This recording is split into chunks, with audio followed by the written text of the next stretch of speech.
नमस्कार किसान साथियों, आज हमें बताएंगे कि नवंबर के महीने में बैगन की खेती कैसे होती है। इस बारे में हम आपको पूरी जानकारी देंगे। वीडियो को पूरा देखिए। अगर हमारे चैनल पर नए आए हों तो सब्सक्राइब करें, लाइक करें, बेल आइकन को दबाना ना भूलें। चलिए हम बताते हैं कि नवंबर के महीने में बैगन की खेती कैसे होती है। जैसे कि नवंबर के महीने में अगर बैगन की खेती आप करते हैं तो बहुत ज़्यादा पैदावारी भी होती है, बहुत ज़्यादा आपको मार्केट में दाम भी रहता है। चलिए हम बात करेंगे कैसे इसको बुआई करें। जैसे कि खेत को अच्छे से पहले तैयार कर लें। खेत को अच्छे तैयार करने के बाद जिसमें बेहन डालनी है उसे खेत को अच्छे से तैयार कर लें। खेत को अच्छे से तैयार करने के बाद उसे जो बीज होता है, बीज जो स्क्रीन पर दिख रहा है, यही बीज ले लें। बीज लेने के बाद उसे बेहन को उसी में डाल दें। बेहन को डालने के बाद उससे क्या होता है, 20 या 15 या 20 दिन के लिए हो जाता है उखाड़ के दूसरे खेत में लगाने के लिए। आपको उचाड़ के दूसरे खेत में लगाने के लिए हो जाता है 15 या 20 दिन में। तो अब हम बात करेंगे खेत में कौन सी कैसे तैयार करें जो खेत में लगाने के लायक हो जाता है।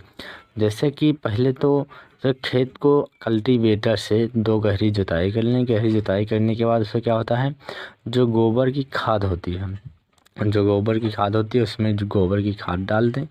गोबर की खाद डालने के साथ एक बार फिर से रोटावेटर से जुताई कर दें।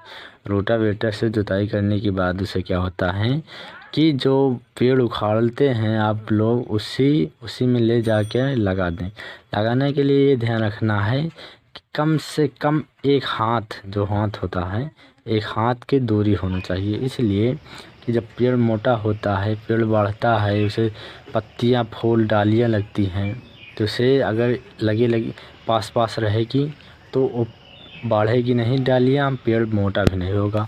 तो इसलिए कि एक हाथ के लिए जगह दूरी पे लगाएं। उसके बाद लगाने के बाद उससे क्या होता है, जो नीचे की जड़ होती है, उसमें क्या है कि उसमें माटी लगा दें। माटी मतलब डूढ़ीदार बना दें। डूढ़ीदार इसलिए बना दें कि जब बनाते हैं, जब फलता है आपको भांटा, जब बैगन लगती है, बैगन लगने के बाद उससे क्या होता है कि पेड़ को ओजनाई से गिर न पाए, इसलिए कि उसमें माटी लगा दें। माटी लगाने के लिए डूढ़िया से बना दें। बनाने के बाद उससे क्या होता है कि आप लोग समय समय से क्या होता है कि कीड़े कुछ लगते हैं, उसके बाद समय समय से आप उसे स्प्रे देते रहना। उसके बाद क्या होता है कि देखिए फूल और फल लगना चालू हो जाता है। उससे कुछ दिन में आपको तैयार हो जाता है मार्केट में बेचने के लिए। आपको जो भांटा